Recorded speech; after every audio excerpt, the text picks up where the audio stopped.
In the annals of history, few names resonate as powerfully as Alexander the Great. By the age of just 32, this Macedonian king had forged one of the largest empires the ancient world had ever seen, a realm stretching from Greece all the way to India. But who was the man behind the legend? How did a young prince from a small kingdom achieve the seemingly impossible? Today, we are diving deep into the epic story of Alexander, from his tutelage under a legendary philosopher to the battles that defined an era and the legacy that reshaped the world. Our story begins in 356 BC in Pella, the capital of Macedonia. A son was born to King Philip II and Queen Olympias, a boy named Alexander. From the very beginning, his parents had immense ambitions for him. His father, Philip, was a brilliant military strategist who had transformed Macedonia from a backwater kingdom into a dominant Greek power. He wanted his son to be not just a warrior, but a ruler of unparalleled intellect and vision. So, at the age of 13, Alexander was sent to be educated by none other than the great philosopher Aristotle. For 3 years, Aristotle taught the young prince everything from philosophy and politics to medicine and science. He instilled in Alexander a deep love for Greek culture, especially the epic tales of Homer. Alexander reportedly slept with a copy of the Iliad under his pillow, dreaming of emulating its hero, Achilles. This unique combination of military training from his father and intellectual grooming from Aristotle created a leader unlike any other. But his time of learning was cut short. In 336 BC, King Philip II was assassinated, thrusting a 20-year-old Alexander onto the throne. The moment was perilous. The Greek city-states, long held under Philip's control, saw an opportunity to rebel against the young, untested king. But Alexander acted with lightning speed. He marched his army south, swiftly quelling the revolts with a display of force that left no doubt about who was in charge. With his Greek flank secured, he turned his gaze eastward, to the one goal his father had always dreamed of but never achieved, the conquest of the mighty Persian Empire. In 334 BC, Alexander led his army of around 40,000 Macedonians and Greeks across the Hellespont into Asia Minor. He was vastly outnumbered by the forces of the Persian Empire, ruled by King Darius III. The first major test came at the Battle of the Granicus River. The Persian commanders were so confident of victory that they set up their position on the riverbank, expecting an easy fight. Alexander, leading his elite companion cavalry, did the unthinkable. He charged directly across the river and straight into the heart of the Persian lines. His personal bravery was astonishing. He was in the thick of the fighting, his helmet deflecting a blow that nearly ended his life. The audacious charge shattered the Persian formation, leading to a stunning victory. The word spread like wildfire.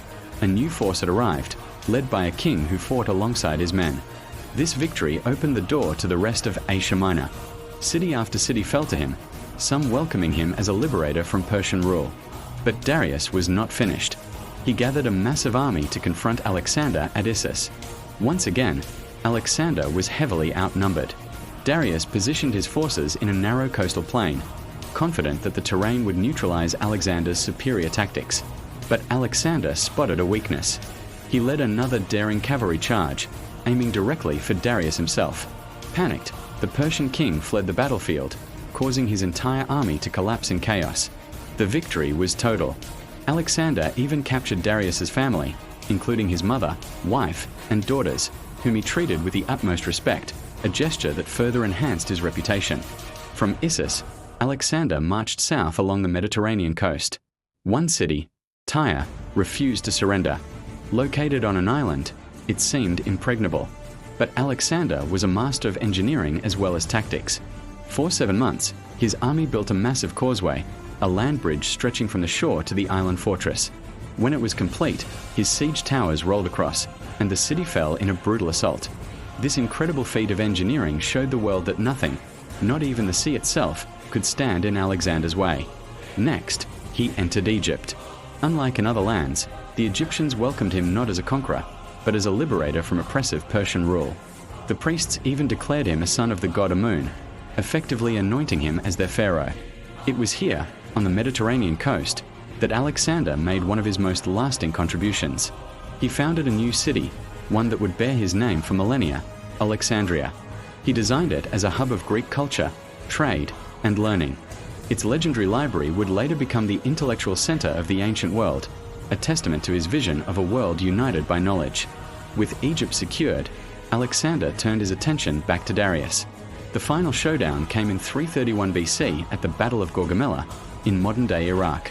Darius had learned from his previous defeats and chose a wide, flat plain to give his scythed chariots and vast numbers the advantage. He had assembled the largest army the Persian Empire could muster. The fate of the empire hung in the balance. As the battle raged, Alexander once again employed his signature tactic. He created a gap in the Persian line and charged through with his cavalry, making a beeline straight for Darius. For a second time, Darius fled for his life. And with his flight, the Persian army and the empire itself disintegrated. Alexander marched into Babylon, the jewel of the Persian Empire, in triumph. He was no longer just the king of Macedonia, he was the king of Asia. But for Alexander, conquest was not just about territory, it was about destiny. He chased the fugitive Darius eastward, deep into the heart of Central Asia. Before Alexander could catch him, Darius was betrayed and killed by one of his own satraps, Bessus. Alexander, showing respect for his fallen adversary, gave Darius a royal burial and vowed to avenge his death, hunting down and executing Bessus. Now the undisputed ruler of Persia, Alexander began to adopt some Persian customs, even encouraging his soldiers to marry Persian women. This policy of cultural fusion was controversial among his Macedonian veterans, who felt he was forgetting his roots. But Alexander envisioned a new, blended Hellenistic culture that would unite his vast and diverse empire. His ambition, however, was still not satisfied. He had heard tales of the rich and mysterious lands of India, and he was determined to see them. In 327 BC, he led his weary army across the Hindu Kush mountains and into the Indian subcontinent. Here, he faced some of his toughest challenges yet. He encountered powerful local rulers and formidable armies equipped with something his soldiers had never seen before: war elephants.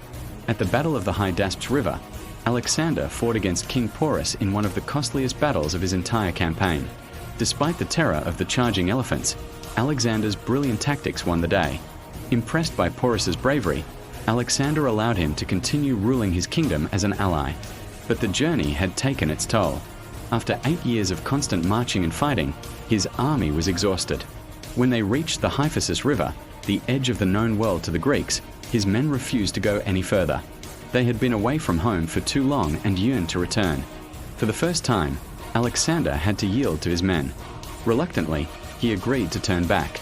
The journey home through the brutal Gedrosian desert was a disaster, with thousands of his followers perishing from heat and thirst. It was a somber end to his eastern campaign. Alexander returned to Babylon in 323 BC, where he began planning his next great ventures, an invasion of Arabia and further exploration of the Caspian Sea. But it was not to be. At a celebration, he fell ill with a sudden and mysterious fever. For 10 agonizing days, his condition worsened. As his top generals gathered around his deathbed, they asked him to whom he would leave his vast empire. His final, whispered words were to the strongest. On June 10th, 323 BC, Alexander the Great, conqueror of the known world, died. He was just 32 years old. The cause of his death remains one of history's great mysteries. Was it malaria, typhoid fever, or something more sinister, like poison? We may never know for sure. What we do know is that his death threw his empire into chaos. Without a clear heir, his generals, the Diadochi, or successors, immediately began fighting amongst themselves for control. For decades, brutal wars raged across the land he had conquered, and his unified empire was ultimately shattered into several smaller Hellenistic kingdoms.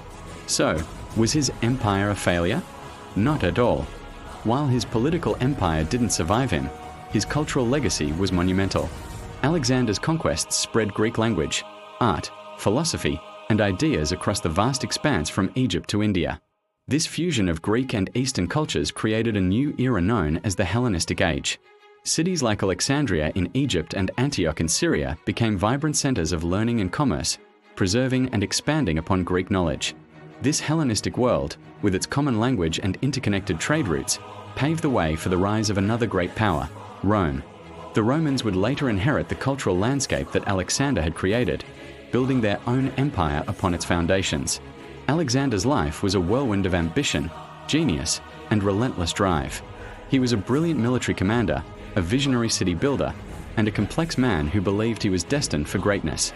In just over a decade, he redrew the map of the ancient world and left an indelible mark on the course of human history. His story continues to inspire and fascinate us, a timeless epic of what one person can achieve. Thank you so much for joining us on this journey through the life of Alexander the Great. If you enjoyed this video, please hit that like button and subscribe for more deep dives into history's most fascinating figures. Let us know in the comments which historical character you'd like to see us cover next. Thanks for watching, and we'll see you in the next one.